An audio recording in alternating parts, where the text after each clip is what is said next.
Okay, this is the 2021 Toyota HiLux WorkMate two-wheel drive cab chassis, and this is about the cheapest way you'll get into Toyota HiLux ownership. Probably about 24 grand Australian dollars just for the base vehicle, and then by the time you add a genuine Toyota aluminium tray and the optional metallic paint, you're probably looking at about $30,000 drive away. So that's pretty cheap way into the best-selling ute in the country.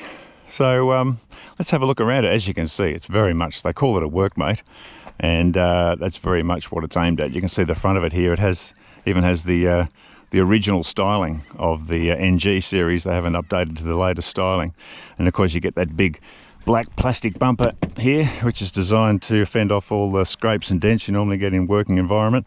No fancy alloy wheels that are going to get scratched or gouged, just good old steel wheels.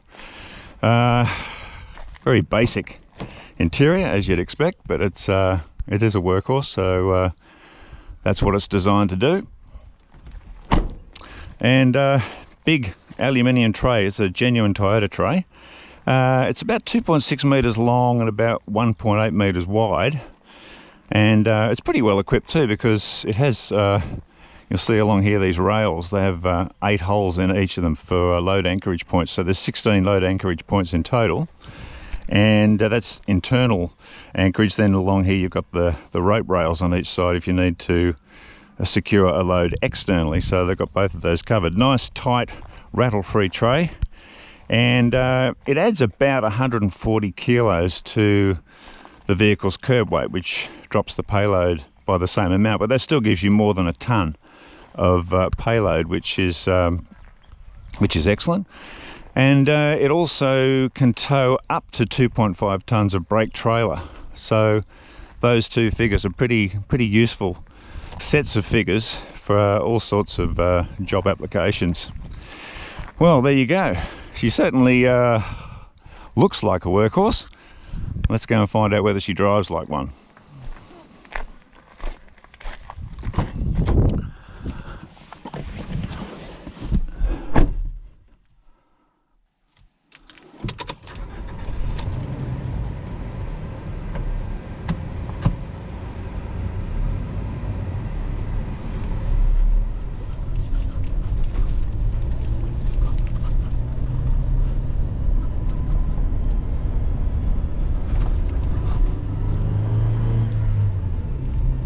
Okay, underway in the HiLux WorkMate single cab chassis.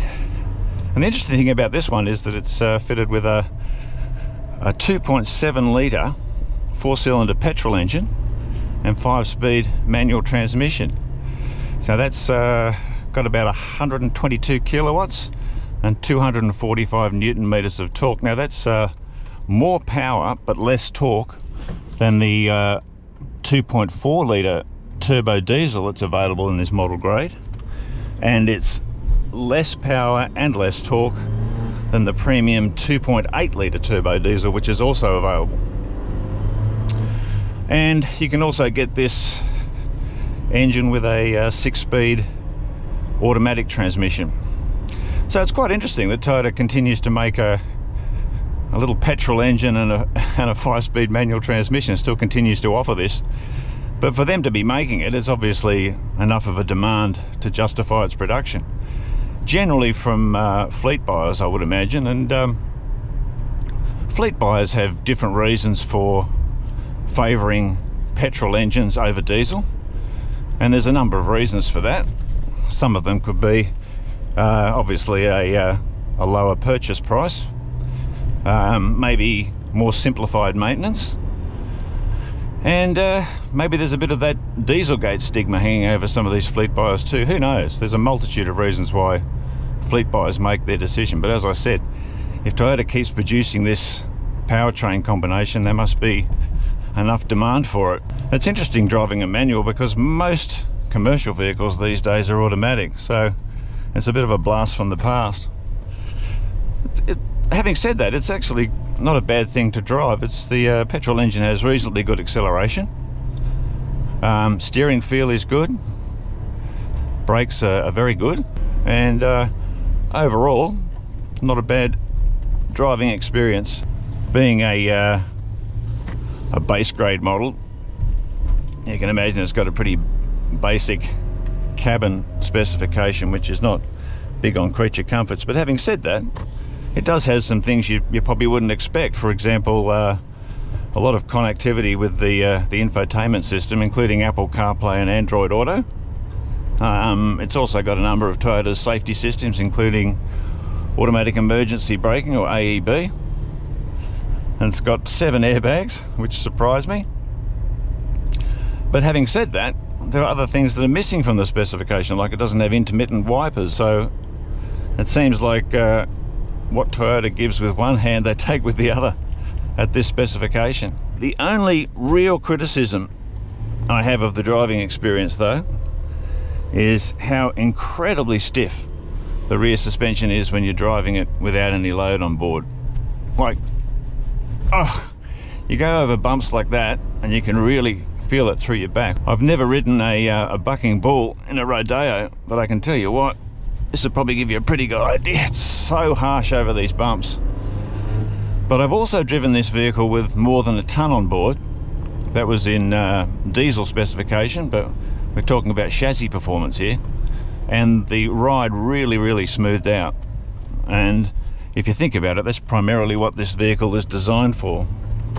So if you do have to regularly carry heavy loads, this would probably be a pretty good thing. So the verdict, well, it's just your typical HiLux. It's tough, it's unbreakable, it's designed to do a job, and I'm sure it will do that job very well for many years to come. The one thing I would suggest, though, if you were going to buy this and you were regularly driving it without a load in it, is not to order the aluminium tray, but to order a full steel tray, because they weigh about twice what the aluminium tray does. In this case, probably about 300 kilos or more. And that would provide just enough weight on that rear suspension to settle it down a bit and make it more pleasant to drive. Because apart from that firm rear suspension, it's actually not a bad little jigger. But honestly, if you didn't want to have regular appointments with the chiropractor, I'd suggest putting a bit of weight over those rear wheels.